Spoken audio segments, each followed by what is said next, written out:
Welcome to Tournament and TeaBreak. We are galloping, I say, towards the end of Wimbledon 2018, but we still have a few matches to go. You are listening to Ros Satar and Chris Oddo. Hurrah!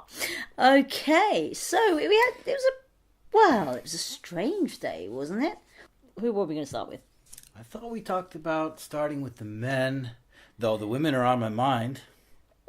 Okay, that's a little ominous. Okay, let's start with the men because obviously it's the men's semi-finals tomorrow. So hit me with your stat me up, mate. All right, so Kevin Anderson, John Isner. We expect a war of tiebreaks, a battle of attrition, hard serving, hot thumping, big tall 13.5 foot of bomb serving madness, 4 tiebreakers. I don't know. It should be good. It's a great opportunity for both players. I think during that match, we'll probably all be giddily looking forward to the main event. We'll be watching the undercard with our eyes on this Rafa and Novak meeting at Wimbledon. Their first meeting there since 2011. It's kind of like Novak's return to a Grand Slam semifinal. It's really exciting. It's hard not to look past the bomb serving battle, which I'm sure will be great. You really think this is going to be great? I think it's going to be where we have low expectations for it. I think it might end up surpassing those expectations and being a good match. Okay, when you say great, what I think of is that time when you're grating cheese and you rub your fingers accidentally against the graty thing and you end up grating your knuckles. Uh-huh. That's how great I think this match is going to be. Yeah, it might not be too great. It's all right. So the big question is, can Kevin Anderson back up his win over Roger Federer, because that's going to have released a lot of adrenaline, and we know sometimes what happens is you have a massive win like that, and then you just fizzle like a moth that's burnt its wings on a light bulb. Nice. I think he can. I think he's shown a lot making the U.S. Open final last year. Mm-hmm. Showed a lot by getting past Federer, saving the match point, gutting it out in the 5th, getting all the way to 11-11, and then he's the one who outlasted Federer. Federer broke down in those final 2 games, played really poorly. Anderson didn't. You would think it would be the opposite. So he's obviously in a good place with regard to nerves.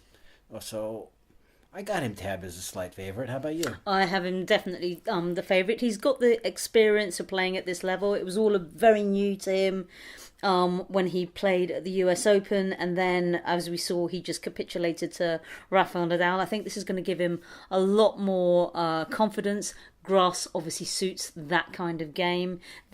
Isner's playing great tennis. He won his first Masters earlier this year, and he seems to sort of come of age, although he is fairly elderly anyway. And he's 33. Exactly.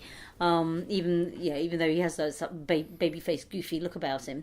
However, it is a big thing for him, and I just think that Anderson's going to have a little more experience and a little more grounding.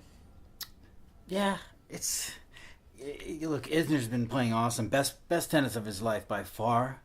He's going to be tough to break. He has not been broken yet. He saved all 7 break points he faced. He's in a really good space, playing well at the net. He's going to be the aggressor. He's going to look to not get into long rallies, where I think Anderson's a lot more comfortable kind of thumping at the baseline. So you're going to see Isner try and serve and volley a little bit. He's done that about 150 times in this tournament already. You're going to see him try to work and get to net. And you're going to see Anderson have opportunities to make passes, and I think he's capable of that. And that might be the little tiny edge that gets him a break point or two, and maybe he'll actually convert one. I've always thought that Anderson has got a net game. I think he just prefers not to come in. But against Monfils, I was particularly impressed with his movement, actually, to be honest. Monfils is the kind of player that's going to drive you crazy, send you all over the court. And I was really impressed with how Anderson moved, how he had that variety. Even though that might not be his most natural thing, he does have it. Yeah. I'm interested to hear that Isner's coming into the net a lot more. For me, he doesn't traditionally serve and volley. He has that. He does that. Has that. He won't volley, but he'll run around his forehand to. So it's kind of, when I grow up, I'm going to be a volley, but I'm not quite there. And I think that he's going to tie himself in knots. But I do think this is going to be like a 75, 76-y maybe a 6-4 if we're lucky, but it's going to be like one break in it all the way, and it's going to be whoever sort of blinks first. Yeah. I think we're talking 4 sets, even possibly 5. I also think we can throw out the head-to-head. It's Isner 8-3. Something like that. I just think they're completely different phases of their career right now. Like we said, Isner's playing the best tennis of his career. They met on grass at Queens. I think it was 2008. I mean, you can just throw that out as well because Anderson has developed so much over the last year, and now Isner's into a new phase of his career. I think everything they did before, where maybe they underachieved given how well they can serve and play, particularly on grass, I think you can just throw it out. I think it's. When was the last time they played? I can't remember. But I mean, I know that Isner's won like the last 5, I think. So Anderson's got to snap like a 5-match losing streak. Yeah, which I think will be no problem. Right? Yeah. I don't think the history matters much with this rivalry. Okay, no worries. As you said, though, the main event, I like it, the undercard and the main event, is going to be an equally long match, we think. Nadal and Djokovic. Djokovic's been tested a couple of times. He dropped a set to Kyle Edmund. He did. He dropped a set to Kei Nishikori, whereas Rafa dropped both of his sets to Del Potro. So in terms of set lossage, they're the same. However, Rafa's going to have a 5-setter in his legs, and I'm just wondering how that's going to affect him. I think we are in for a long match because I think Djokovic is coming into the kind of form that we've seen him before. He might not quite be at his very, very best, but even he thinks he's close to that form. And if he thinks he's close to that form, that's a big worry for Nadal. Yes, Novak is feeling it. He's feeling like he's ready. He thinks this is his time to make that step and win a really big match. He's done well already, reaching Roland Garros quarterfinals, but fell to Cecchinato. He's done really well here making the semis, but it won't be remembered very fondly if he loses this match tomorrow. He knows this is the one he has to win. He needs to beat a top 2 player to prove that he's back. And I think, is he back or is he not back? We'll know tomorrow night. Yeah, you think that this is the real measure of the man? Yeah, for this current phase, for heading into the hard courts, if we can say, is he really a threat to keep winning majors? Mm-hmm. He needs to win this match first. Otherwise, we have to kind of take a second look and see where he's at on the hard courts. But if he wins this match, I think he wins this title. We both agree on that, right? I think so, absolutely. And then he's off and running, or he could be off and running. He's so it's fascinating the way these two match up.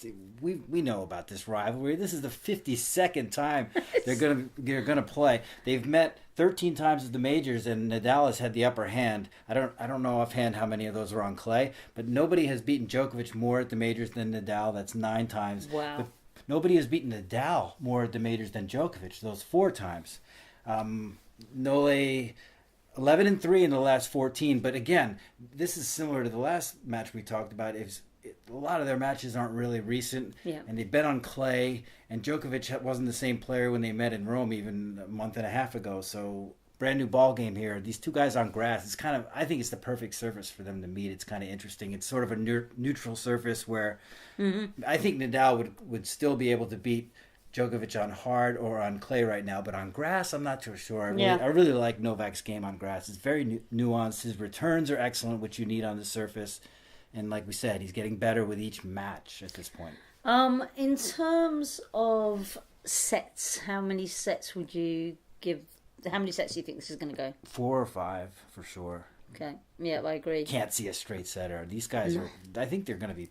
It's going to be tight. I think we're going to see breaks. Not too many. We're going to see enough. We're going to see a little flip flopping, momentum shifts, all the stuff we've come to love with these two. In 52 episodes or more. Okay, so are we done with the men? Sure. Let's move on to the main event tomorrow, which of course is... No, it's not the main event tomorrow. What am I talking about? The main event on Saturday, which is the women's final. We now know our finalists. Angelique Kerber has made her second Wimbledon final, and she lost in 2016 to Serena Williams. A rematch. A rematch here, no less. I love it. I think it's amazing. So let's start with Kerber. What do we think is the most amazing Kerber-esque feat that we saw today?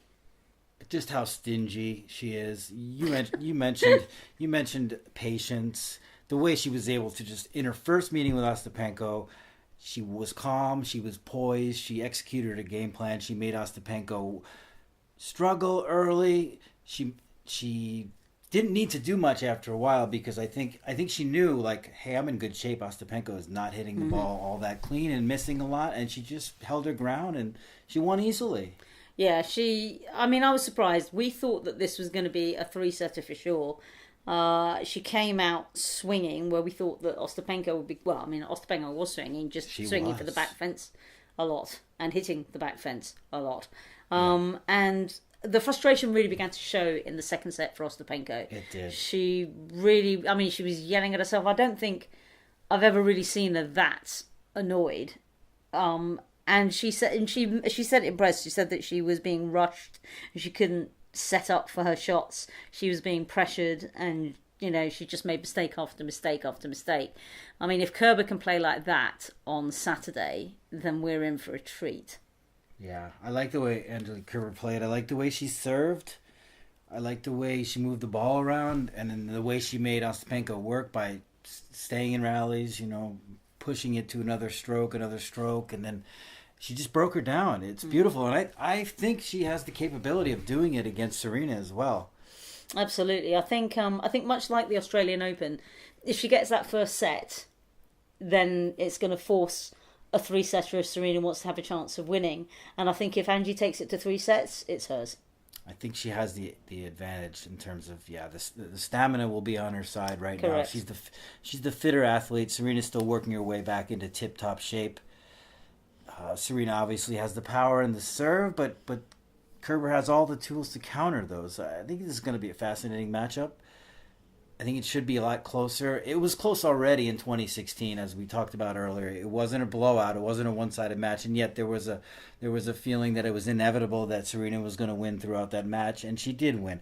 This match, I think, will be a lot closer, and it's up. It's kind of like best player wins. There's so much history on the line here with Serena going for her 24th major title. She's finally here on the cusp of tying Margaret Court, and Kerber going for a third major title is a big deal as well. And for Kerber, it'll be her first Wimbledon. It'll be titles at three different slams, which in itself is a huge achievement.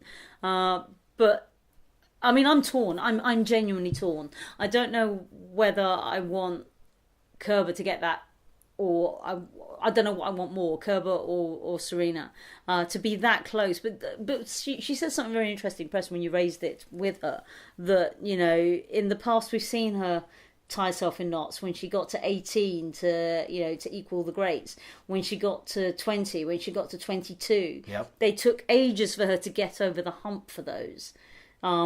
And I just have a feeling that it's going to take her a while to get it. But something that she said that was very interesting was that she's like, it's just a number, and I want to get many more of these if I can. That was interesting, yeah. That's the first time I've ever heard her sort of say, I don't just want to equal this record. I want to go on another dominant run, have another dominant year, so to speak. Yeah. And she's capable of it.